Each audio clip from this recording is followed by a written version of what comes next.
Kita berada di terminal barang Pelabuhan Kurung Raya Aceh Besar. Inilah pelabuhan terbesar di Aceh, di Aceh, di Banda Aceh.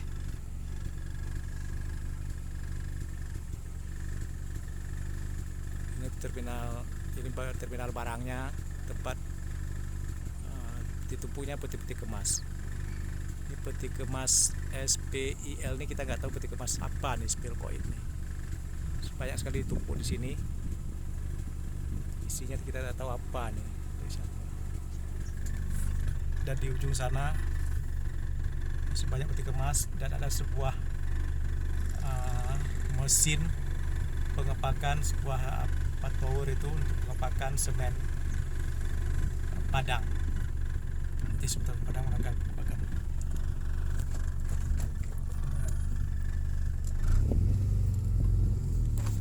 Kita akan berkeliling melihat. Lu nggak deh? Lu pindah.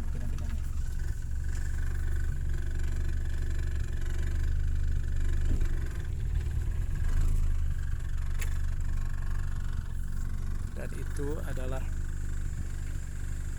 sebuah tower tempat pengepakan semen Padang. Jadi semen Padang itu dikepak di situ. Semen Padang diantar ke Banda Aceh dari Padang, diantar ke Banda Aceh dengan kapal, lalu dari tower itu dipak semennya, itu diedarkan di wilayah Aceh. Ya. Menara panjang itu, menara ini adalah alat untuk mengepak semen Padang. Jadi semen Padang dikirim kemari itu dalam bentuk curah, sampai di Banda Aceh, dipak, lalu diedarkan ke seluruh Aceh.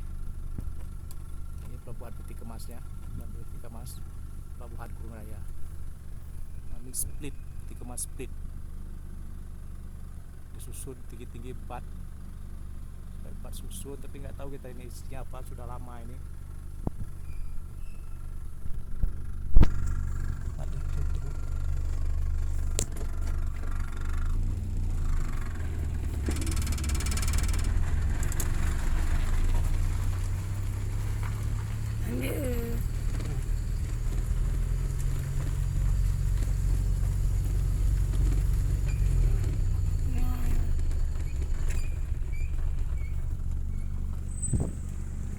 Kejauhan sana ada sebuah alat, sepertinya alat yang memiliki kontrol untuk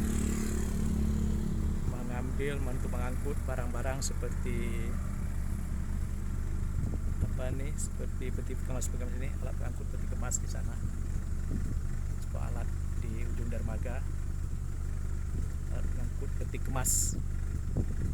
Nah, kondisi dermaga peti kemas Pelabuhan Kurung Raya Aceh. Kemasnya banyak, kemasnya banyak, kemas di Pelabuhan Kurung Raya. Pelabuhannya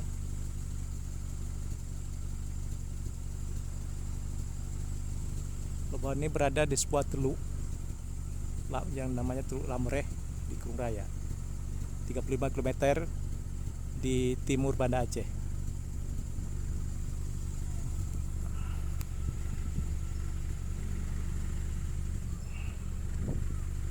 Diapit oleh gunung-gunung. Pelabuhan ini diapit di sisi kanan dan kirinya oleh gunung. Jadi tepat berada di Teluk Lamreh. Teluk Lamreh ini adalah sebuah bekas kerajaan sebelum berdirinya kerajaan Aceh Darussalam. Dahulu pusat kerajaan pada tahun sebelum tahun 1200 Masehi, pusat kerajaan berada di sini, di Lamreh. Ini Teluk Lamreh ini dulu punya suatu istana kerajaan yang pada abad ke-13 diserang oleh pasukan Mongol dengan laksamananya Nian New.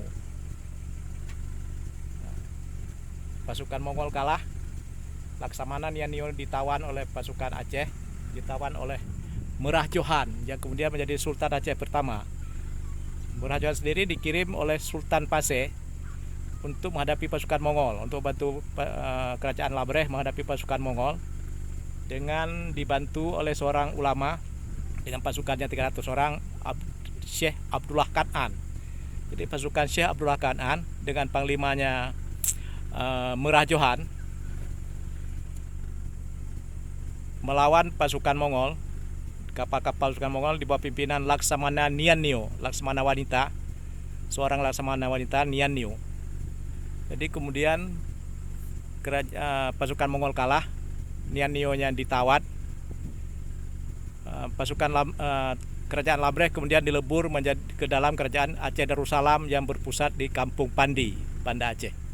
Jadi kemudian kerajaan Lamreh yang ada di sini pada abad 13 Masehi lebur, tidak ada lagi. Muncul kerajaan baru yang namanya Kerajaan Aceh. Kerajaan Aceh ini di bawah dengan raja pertamanya Merah Johan dengan gelar Sultan Abidin Johansyah. Beliau adalah putra Raja Linge. Raja Linge ini adalah sebuah kerajaan di Linge, sekarang berada di Kabupaten Benar Meriah. Dia adalah Sultan pertama Aceh, Sultan Abidin Johansyah. Atas perintah Sultan Paseh, dia dikirim ke Banda Aceh untuk menghadapi pasukan Mongol. Jadi pasukan Mongol pernah kalah di Aceh, di Teluk Lamreh ini pernah kalah dia. Ketika kerajaan Lamreh diserang oleh pasukan Mongol, dengan bantuan Merah Johan sebagai panglima dari Paseh, menaklukkan pasukan Laksamana Niannio dari Mongol, dibantu oleh pasukan seorang ulama yang bernama Syekh Abdullah Kan'an. Ditaklukkanlah Niannio, sehingga Niannio menjadi tawanan pasukan Merah Johan. Setelah pasukan Mongol kalah, Merah Johan mendirikan kerajaan baru dengan pusat kerajaannya di daerah Kampung Pandi sekarang. Di sana didirikan kerajaan Aceh yang baru, kerajaan Aceh Darussalam. Pada abad ke-15 Masehi, kerajaan Aceh Darussalam, pusat kerajaan Aceh Darussalam dipindahkan ke Darut Donya, ke Meligo Aceh sekarang atau ke Pendopo Gubernur sekarang. Dipindahkan oleh Sultan Ali Khawaja Shah yang datang dari Pidi. Itulah kerajaan Aceh. Dan ini adalah jejak-jejak sejarahnya. Dan di gunung-gunung itu adalah pusat kerajaan Lamreh dahulu. Sana gunung-gunung itu adalah pusat kerajaan Lamreh dahulu dan masih banyak batu-batu nisannya. Di gunung-gunung yang jauh sana, jauh itu, di gunung-gunung itu banyak nih batu-batu nisan bekas kerajaan Lamreh. Itulah kerajaan Lamreh, pusat kerajaan Lamreh.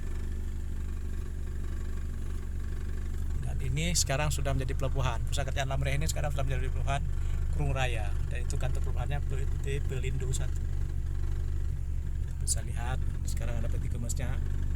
Tapi sepertinya pelabuhan peti kemas ini tidak begitu terawat. Tidak begitu terawat, diletakkan begitu saja.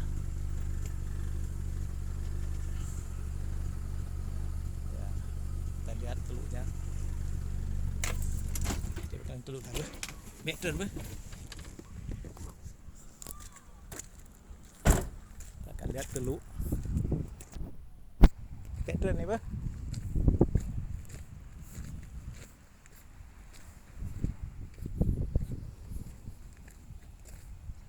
Nah, ini dia kita lihat pelabuhan Krung Raya. Itu sebuah cerobong, sebuah menara pengepakan semen Padang. Nah, ini tempat pengepakan semen Padang. Ini pelabuhan Krung Raya, ini dermaga pelabuhan Krung Raya. Ini adalah dermaga pelabuhan Krung Raya.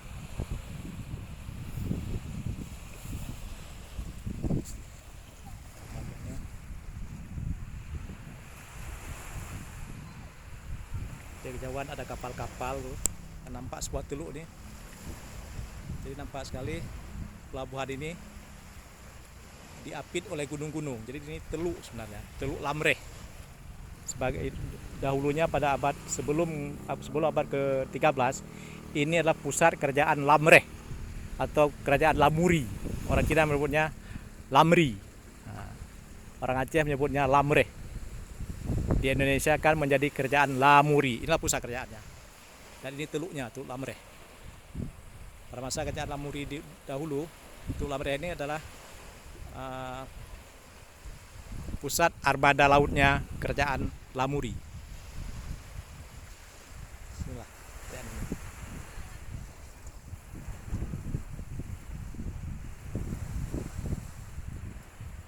Ini pada sore hari, jadi mataharinya juga agak silau kita.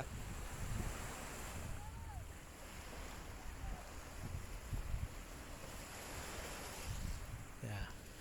Demikianlah kita telah melihat Teluk Lamreh sebagai pusat kerajaan Lamuri yang eksis sebelum abad ke-13.